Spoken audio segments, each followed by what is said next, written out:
Okay, so we had a request to show extracting the background with Photoshop only. Photoshop does have a tool for this. Actually, it has a couple.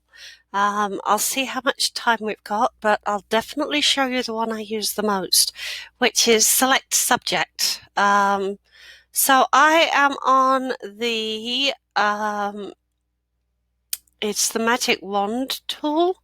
But any of the selection tools in this menu, quick selection, magic wand, object selection if it's not a person, will give you the option to select subject. And Photoshop does a pretty good job with this. So I'm just going to click that, let Photoshop go away and do its thing. And it's not bad. It's not perfect. That's okay. Partly because the edges of the subject are a little out of focus, and I think they've probably filtered it a bit too much. But what we can do is go in and click Select and Mask, and that will allow us to refine the filter. Now, I have this set up on the view as an onion skin. You can go to Marching Ants, which will show you where the image is. Overlay, show it on black, show it on white, just show the layer or on another layer. I don't have another layer under this, but if I wanted to, I could go back and do that. I tend to work on the red layer just because that's what I'm used to, but whatever works for you, just do that. You can adjust the opacity of the layer if you want to see through it a bit more. By adjusting the slider, and you can tell it whether to show the masked area or the selected area. There are a whole other load of tools here that you can use. I don't use them. I tend to use it as it is. So we'll come to the output settings in a minute. So there are on the other side of the screen, you have your selection tool, you have a refine edge brush tool. We're going to use that one, and you have a brush tool. So the refine edge is an automatic refine. So Photoshop makes the decisions for you.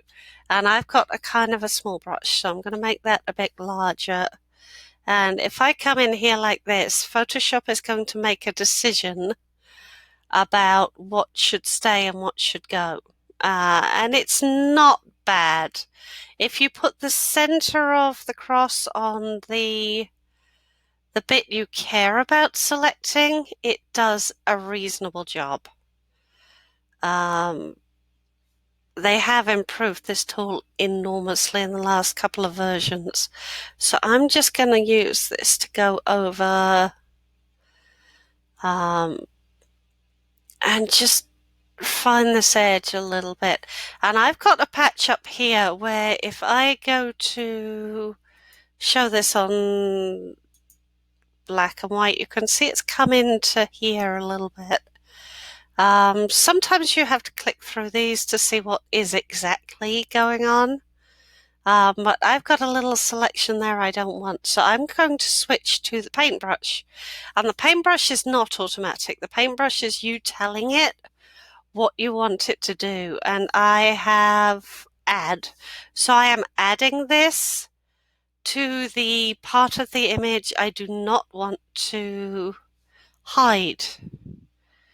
And I often, when I'm doing this, will go around this edge, especially if there are stray hairs I want to keep, because sometimes you do, and then come back to the Refine Edge tool and start from this side, because if you start from inside, the pieces you need to pick up are a little harder to find. If they've already been hidden for some reason, I think they're a little harder to pick up. So I feel that does a slightly better job. This is a difficult subject, and I picked it for a reason, and I did not need the brush tool. So there are plus and minuses here as well. I'm going to If I go minus, it will take that out. If I tell this to plus, on the Refine Edge tool, it will add it to the selection to remove. On the brush tool, that works exactly the opposite way around. So if I add it, it will take it out of the mask. If I subtract it, it will add it to the mask. So that's a subtlety to be aware of, is that they actually operate exactly the opposite way from one another, which is not confusing at all. So I'm going to do a rough job with this. I want that little bit, but I don't care about all of it. So I'm going to switch to the other side, and let me just try and bring this edge in a little bit. And I can't get that where I want it, so I'm going to do the same here. It's just remove the selection, come back in with that mask tool, and I've got it on the wrong thing, so I need to switch that back to the plus, and then come in and pick it up like that. So it's not terrible, it's not perfect. I only have 5 minutes. So we'll talk about output settings. So you can output this to just a selection. So we'll just put a selection layer around the subject. You can do a layer mask, which will stay on the same layer but add a layer mask. You can add a new layer, which is just the selection, or a new layer with a layer mask, which is the whole layer with a layer mask applied. That's the one I'm going to do. You can also open this as a new document. I've never used it that way, but that's an option. So I now have 2 layers. I have my background layer, and I have the layer I just selected. And I can click on the Shift button and the layer mask to turn it on and off. The control on the layer mask will actually select the area that is in white. And let me deselect that.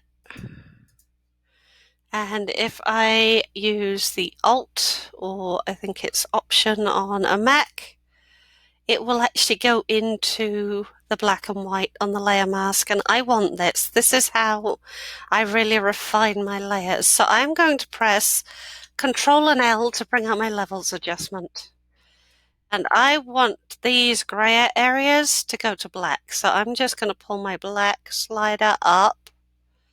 And do you see how that brings that mask in a little closer, and I can shift this up and down as well. So I'm refining the mask that way. This is going to look a lot neater when I click back into the image. You do lose a few bits. You can just go in. Do you remember with the last lesson we talked about using the paintbrush? If you're on your layer, make sure you have white selected if you want to reveal it, and you can paint that back in. Like I said, tricky subject. I do not have that at full opacity, and I picked this deliberately because this is a good example of a difficult selection, but it's actually pretty easy to bring parts of this back. So I'm not doing a great job here. If you want to bring back hair, use a hairbrush because it will be the right shape. But I'm just I'm switching between black and white here. Just going to bring that back a little bit like that so it looks more natural. And then if I come in and drop, I want to tidy up that bit a bit. If I come in and drop another background behind here, I can do that very easily. So let me see. I'll just pick, this is a purchased background from Heather the Painter. I should say this image is from Unsplash. It's not one of mine. I wish I had subjects like this to photograph, but I don't.